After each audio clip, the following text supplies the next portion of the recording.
Bem, pessoal, vamos de BTC no fim de tarde dessa sexta-feira, 8 de setembro, agora na Espanha, 21 horas e 5 minutos, no Brasil, 16 e 5 da tarde. Gente, a BTC aqui no diário travou na mediana do canal de Keltner. Chegamos a fazer a máxima hoje em 26.445 e recuou. Apesar de estar caindo menos 1,74% pela métrica da TradingView, o corpo real está comprador. Como está só começando o final de semana e nos finais de semana o volume cai bastante, é muito provável que a gente vá ficar tentando transpassar de baixo para cima a mediana do canal de Keltner na esteira do final de semana, e essa possível figura triangular que está se desdobrando só vai acabar explodindo em direção à nuvem na confluência com a média móvel de 200 períodos na proximidade com a segunda-feira. No 4 horas a gente consegue entender essa movimentação. A gente chegou a estressar essa região de extrema sobrecompra. Aqui eu estou no 4 horas ancorado pela banda de VWAP semanal. A gente chegou a quase encostar na upper, aí acabou que aliviou. Demos uma agulhada aqui para a segunda lower e agora a BTC está acumulando na altura da própria VWAP. É bem provável que com o final de semana chegando isso aqui evolua para uma cunha e a gente fique aqui desenhando o bico de uma figura triangular até o esgotamento do final de semana. A tendência de alta no 4 horas se mantém, as bolinhas aqui do meu indicador, o Lianov Trend, estão bem abaixo da cotação, teria que perder 25.400 para perder a tendência de alta no 4 horas.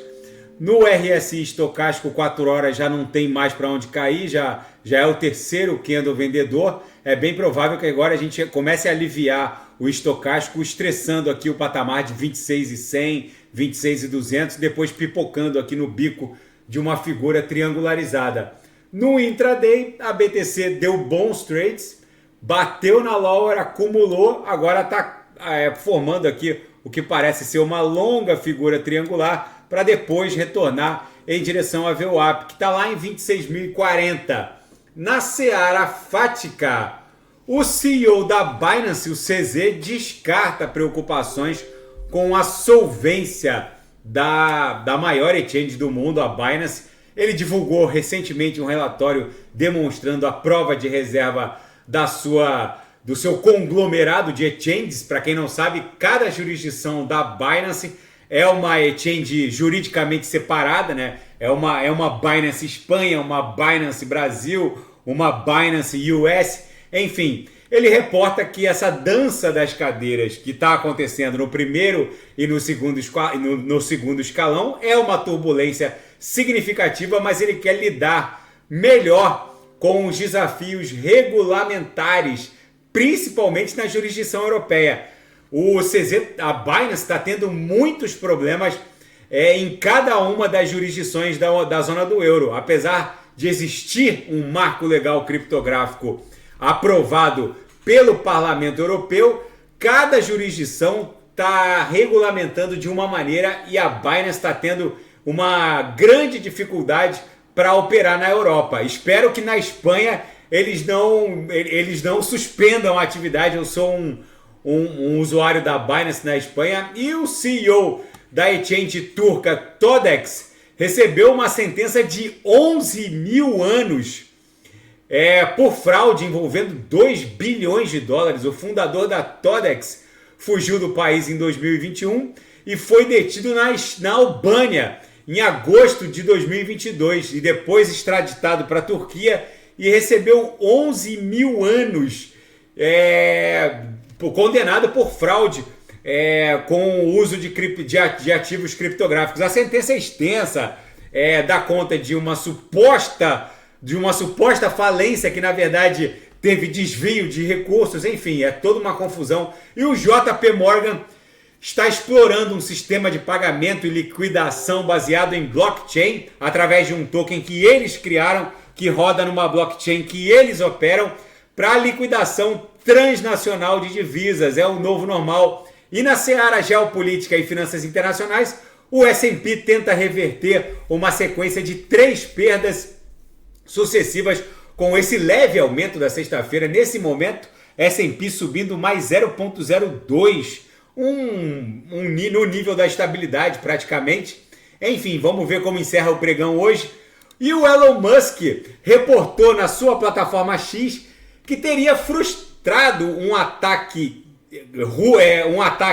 em desfavor da Rússia, desativando os satélites da Starlink em favor das forças ucranianas.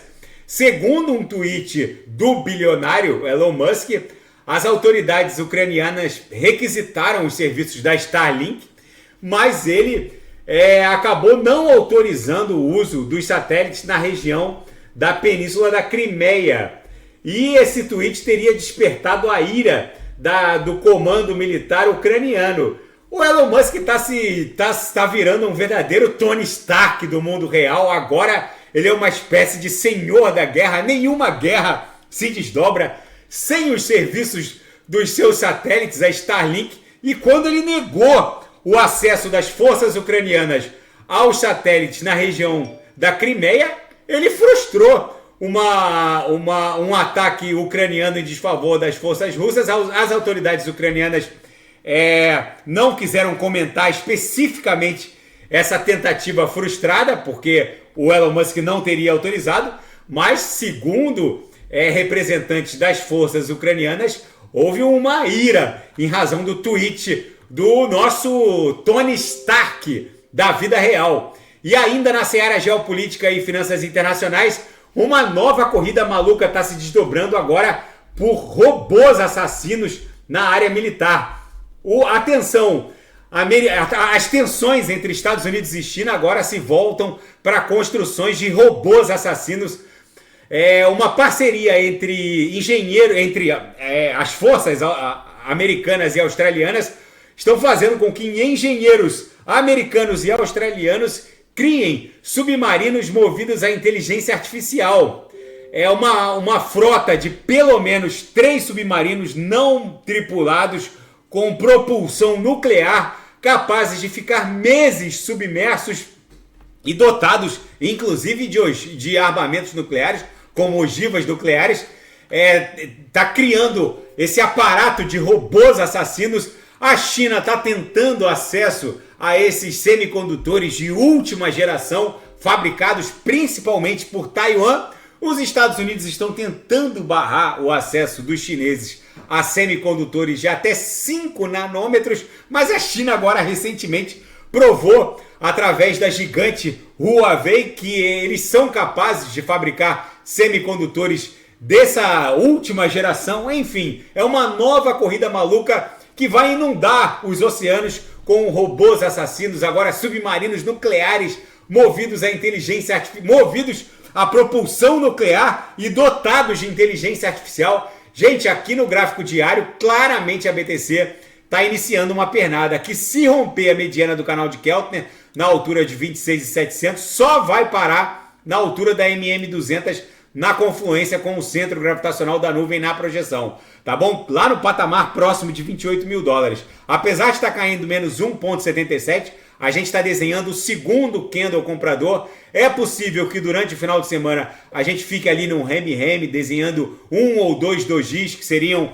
os candles de sábado e domingo, mas com a proximidade da segunda-feira e a movimentação do DXY, que está mostrando sinais de esgotamento. Hoje o DXY ficou no 0 a 0, que mede a força do dólar norte-americano contra uma cesta de divisas. Se o DXY semana que vem tombar para 99,100, é bem provável que a BTC aqui no semanal exploda em direção a um patamar ali próximo de 30 mil dólares, que daria vigência a uma grande canaleta virtual de alta, e é isso que deve acontecer.